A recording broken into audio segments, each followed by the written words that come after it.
Otep à tous, bien-aimés frères et sœurs.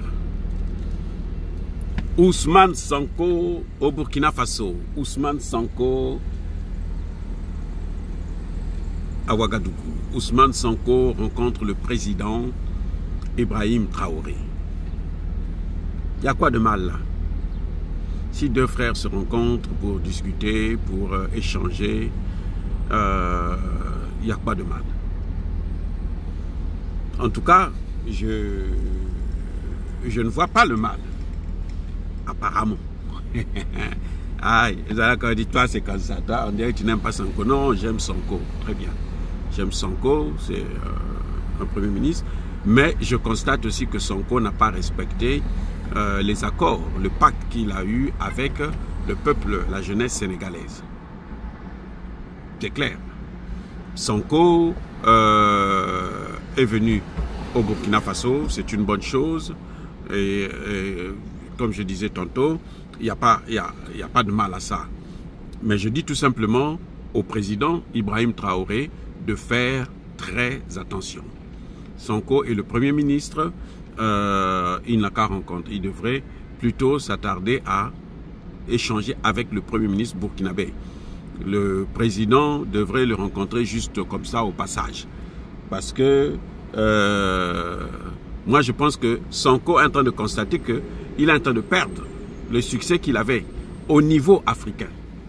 Pas seulement au niveau sénégalais, au niveau africain. Il y a quelqu'un qui lui a volé la vedette. C'est Ibrahim Traoré. Ah oui. La cote de popularité que Sonko avait au niveau africain, je parle bien au niveau africain, et même au niveau sénégalais, a basculé vers Ibrahim Traoré.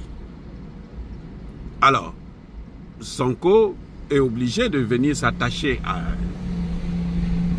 Ibrahim Traoré pour essayer de voir comment il peut récupérer une partie de ce succès. Mais là encore, ce n'est pas la bonne méthode.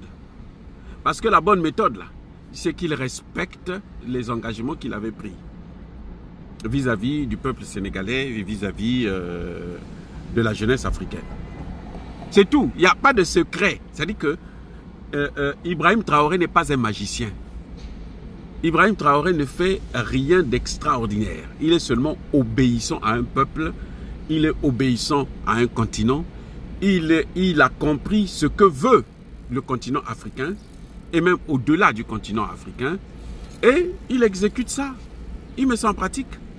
Il ne fait pas ce que font certains présidents. On lui dit, bon, il faut chasser la force des Nations Unies. Il dit, non, les Nations Unies sont bien, il faut les garder.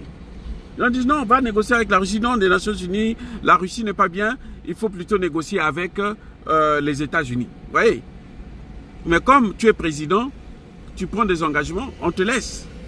Mais quand tu vas te casser la figure, le peuple ne sera pas indulgent avec toi.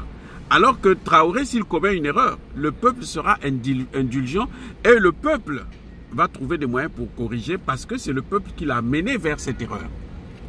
Vous voyez le problème qu'il y a, la différence qu'il y a entre Traoré et Sonko. Il y a une grande différence. Sonko n'a pas respecté ses engagements. Traoré respecte ses engagements. Et on voit maintenant, au fur et à mesure, Traoré est devenu l'homme le plus populaire du continent africain. Et il est aimé par tous ceux qui veulent l'indépendance de l'Afrique. Pas par ceux qui ne veulent pas l'indépendance de l'Afrique. Comme les Français, Belges, Allemands et autres. Non, eux, ils ne veulent pas l'indépendance de l'Afrique. Donc, pour eux, ce n'est pas normal qu'il y ait quelqu'un qui mène une politique qui conduit les pays africains, la jeunesse africaine, à revendiquer de plus en plus leur indépendance. Parce que ce que fait Traoré, c'est quoi? C'est que au fur et à mesure qu'il continue à gouverner, ben, dans tous les pays africains, les gens demandent maintenant que les gens puissent, leurs dirigeants puissent faire comme Traoré. J'espère que Sonko est venu pour voir comment Ibrahim Traoré fait, pour que lui aussi puisse aller appliquer la même politique au Sénégal. Je l'espère. Je ne connais pas quelles sont ses intentions, je ne peux pas non plus spéculer là-dessus, mais je dis tout simplement, s'il vient, parce que vous savez, les Occidentaux là, ils sont prêts à tout pour avoir Ibrahim Traoré, la peau d'Ibrahim Traoré. Ils sont prêts à tout. Oui. On peut donner même des milliards à Sonko s'il peut faire leur affaire. Vous avez vu l'Américain là, l'Anglais? Vous avez vu ce qu'il a fait? Hein? Vous croyez que c'est gratuit? Non, c'est pas gratuit. C'est payant, les amis. Il a été payé pour ça. Il a reçu son chèque pour ça. De la part d'Alassane Ouattara, de la part de Macron et probablement même de la part des Américains.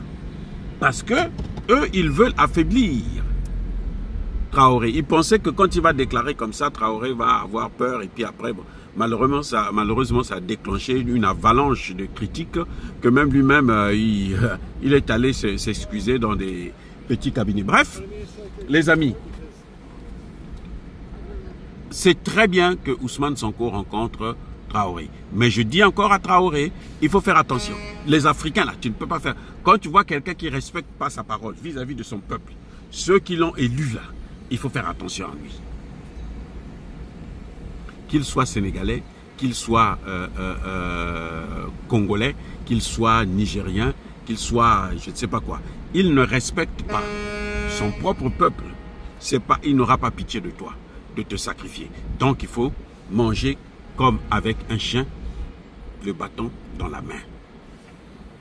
Voilà, c'est tout ce que je peux lui dire.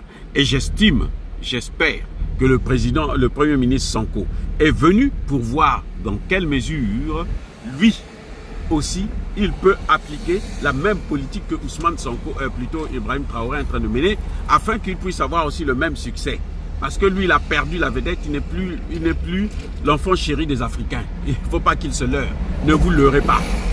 Peut-être de certains Sénégalais, hein, vous savez, surtout chez nous, il y a toujours des mendiants, des fanatiques. Hein, eux, ils sont inconditionnels. Mais les vrais Sénégalais savent qu'il n'a pas vraiment respecté ses engagements. Et donc, il vient peut-être pour voir comment il faut faire. Dans tous les cas, c'est une rencontre entre frères. Il faut apprécier cela. Et puis voilà. Chacun doit prendre des précautions parce qu'on ne peut pas te détruire sans quelqu'un qui est à tes côtés. Je répète. La maison est fendillée lorsqu'il y a... L'araignée rentre dans la maison lorsqu'elle est fendillée. Et s'il n'y a pas de traître dans la maison, là, ce n'est que celui qui dort dans la maison qui peut savoir comment il faut te détruire. Voilà. Donc ce sont les mêmes. Les dirigeants importants du continent africain qui travaillent avec eux, ce sont eux qui peuvent faciliter la tâche aux Occidentaux pour faire du mal à notre homme, notre icône, Monsieur le Président, Capitaine Ibrahim Traoré. Soyez bénis.